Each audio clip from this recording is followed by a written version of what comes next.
ഇടുക്കി കട്ടപ്പന ലബ്ബക്കടയിൽ വ്യാപാര സ്ഥാപനങ്ങളുടെ മേൽക്കൂര തകർന്നു വീണു. കെട്ടിടത്തിനോട് ചേർന്ന് നിർത്തിയിട്ടിരുന്ന കാറിന് മുകളിലേക്കും മേൽക്കൂരയുടെ അവശിഷ്ടങ്ങൾ പതിച്ചു. കാലപ്പഴക്കം ചെന്ന കെട്ടിടത്തിന്റെ മേൽക്കൂരയാണ് തകർന്നത്. വിവരങ്ങളുമായി സുബിൻ തോമസ് ഒപ്പം ചേരുന്നു. സുബിൻ, എന്താണുണ്ടായത്?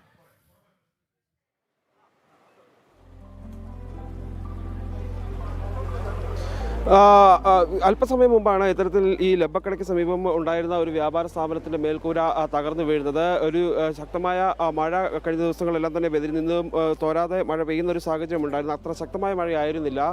പെട്ടെന്നൊരു കാറ്റ് വീശുകയും ഈ കെട്ടിടത്തിന്റെ മേൽക്കൂര താഴേക്ക് പതിക്കുകയുമായിരുന്നു എന്നുള്ളതാണ് ദൃക്സാക്ഷികൾ പറയുന്നത്. ഈ സമയത്ത് ഈ വ്യാപാര സ്ഥാപനത്തിൽ ആളുകളുണ്ടായിരുന്നു. 3ഓളം വ്യാപാര സ്ഥാപനങ്ങളാണ് ഈ കെട്ടിടത്തിൽ പ്രവർത്തിച്ചിരുന്നത്. ഒരു പലചരക്ക് കട, ഒരു ബേക്കറി, അതോടൊപ്പം തന്നെ ഒരു സ്റ്റേഷനറി കട എന്നിവയാണ് പ്രവർത്തിച്ചിരുന്നത്. ഇവിടെ ആളുകളും ഉണ്ടായിരുന്നു. ഈ സമയത്താണ് ഈ മേൽക്കൂര ഒന്നാകെ ഇതിൻ്റെ ഒരു വശത്തേക്ക് ഇടിഞ്ഞ് പോരുന്ന സാഹചര്യം ഉണ്ടായത്. ഇപ്പോഴും അപകടാവസ്ഥയിൽ തന്നെയാണ് ഈ കെട്ടിടത്തിൻ്റെ മുകൾ ഭാഗമുള്ളത്. കട്ടകളെല്ലാം തന്നെ എപ്പോൾ വേണമെങ്കിലും താഴേക്ക് പതിക്കാവുന്ന ഒരു സാഹചര്യത്തിലാണ്. കഴിക്കോലുകൾ കൊണ്ട് ഏകദേശം 40 വർഷത്തിലധികം പഴക്കമുള്ള ഒരു കെട്ടിടമാണ്. ആ കെട്ടിടത്തിൻ്റെ അവശിഷ്ടങ്ങൾ, അതായത് മേൽക്കൂരയിലെ കമ്പും അതോടൊപ്പം തന്നെ കഴിക്കോലുകളും എല്ലാം തന്നെ തകർന്ന റോഡിലേക്ക് പതിച്ചിരിക്കുകയാണ്. ഈ കെട്ടിടത്തിന് മുൻഭാഗത്തായി ഒരു വാഹനം നിർത്തിയിട്ടിരുന്നു. ഈ വാഹനത്തിന് മുകളിലേക്കാണ് ഈ കെട്ടിടത്തിൻ്റെ അവശിഷ്ടങ്ങളെല്ലാം തന്നെ പതിച്ചത്. നിലവിൽ ഇപ്പോൾ ഈ വ്യാപാര സ്ഥാപനത്തിൽ ഉണ്ടായിരുന്ന വസ്തുക്കൾ അത് മറ്റൊരിടത്തേക്ക് മാറ്റുന്നത് ശ്രമകരമായ ദൗത്യമാണ് നടക്കുന്നത്. ഇതിൻ്റെ മുകൾ ഭാഗത്ത് നമുക്ക് ദൃശ്യങ്ങളിൽ കാണാം, ഇതിൻ്റെ മേൽക്കൂരയുടെ ഒരു ഭാഗം കട്ടകൾ ഒന്നാകെ താഴേക്ക് ചെരിഞ്ഞു നിൽക്കുകയാണ്. അത് എപ്പോൾ വേണമെങ്കിലും താഴേക്ക് പതിക്കാവുന്ന അവസ്ഥയിലാണ് ഉള്ളത്.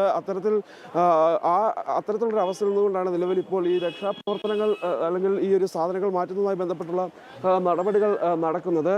നമുക്ക് ഈ സ്ഥലത്തിൻ്റെ അല്ലെങ്കിൽ കെട്ടിടത്തിൻ്റെ ഉടമ നമ്മളോടൊപ്പം ചേരുന്നുണ്ട്. ചേട്ടാ, എപ്പോഴാണ് ഈ ഒരു അപകടം ഉണ്ടായത്? ഏകദേശം ഒരു 10:30 കഴിഞ്ഞപ്പോഴാണ് അപകടം ഉണ്ടായത്.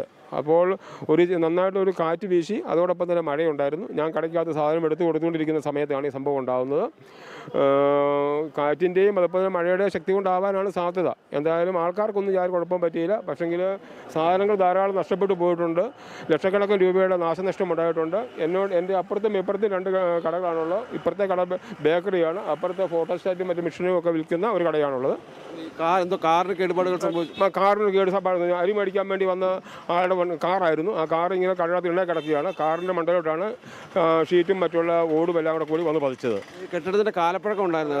കെട്ടിടത്തിന് എന്തായാലും ഒരു 10-30 വർഷത്തെ കാലപ്പഴക്കമുള്ളതാണ്. പഴയ കെട്ടിടമാണ്. 30-30 വർഷത്തോളം പഴക്കമുള്ളതാണ്.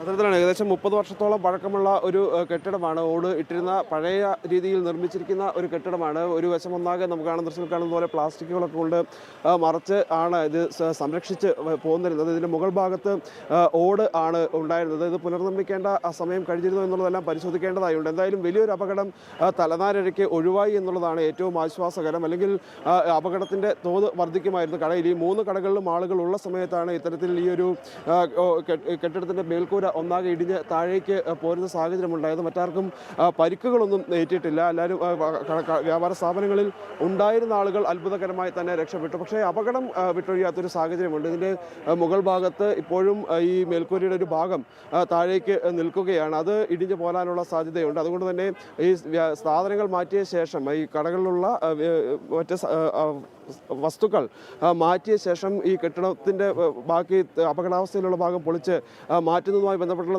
നടപടിക്രമങ്ങളിലേക്ക് കടക്കാനാണ് നിലവിൽ എന്തായാലും തീരുമാനിച്ചിട്ടുള്ളത്. എന്തായാലും വലിയൊരു അപകടം തലനാരിഴയ്ക്ക് ഒഴിവായി എന്നുള്ളതാണ്. പരാതികൾ ഉയർന്നിരുന്നതായി പറയുന്നില്ല. ഇത് സുരക്ഷിതമായി കഴിഞ്ഞ കാലങ്ങളിലെല്ലാം തന്നെ പ്രവർത്തനം നടന്നു പോന്നിരുന്ന ഒരു കെട്ടിടമാണ്.